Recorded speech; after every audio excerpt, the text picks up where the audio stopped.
এই ব্রেসলেটটা তো তোমরা আমাকে দেখোই সবসময়, এখন পরছি, যেহেতু আগের ব্রেসলেট গুলো এখন আর পরছি না, এইটা এখন মানে বেশিরভাগ পরছি। আগে একটা পরতাম চেন, তারপরে আবার পরতাম একটা চেনের মধ্যে বল, বাট এইটা এখন বেশি পরছি। এই ব্রেসলেটটা মানে আমি নিজে পছন্দ করে নিজের টাকায়, নিজের উপার্জনের টাকায় কিনেছি। কেমন লাগছে?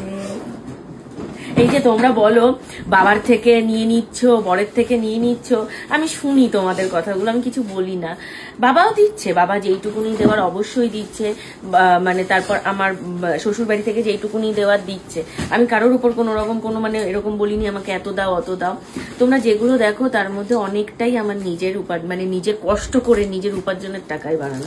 কারণ তোমরা জানো, দেখেছো যে আমি এদিক ওদিক টাকা পয়সা খুব কম খরচ করি, গাড়ি ফাড়ি বা এইগুলোর উপর আমার কোনো ন্যাক নেই। আমি একটু সোনার জিনিস বানাতে পছন্দ করি। লাগছে তো সেই কারণে। আমার লাগবে না, কেন দিচ্ছ? আর দরকার না, খুলবে না। ঠিক আছে, তো তোমরা যারা বলো এই ধরনের কমেন্ট, আমি হাসি তখন, তো কিছু বলতে পারি না। সবই মানে বাবা মা সব দিচ্ছে না, বাবা মা যেটুকুনি দেওয়ার অবশ্যই তারাও অনেক দিচ্ছে, কিন্তু তারপরেও উপরি যেগুলো আমি কিন্তু আমারটা আমি নিজেই বানাই।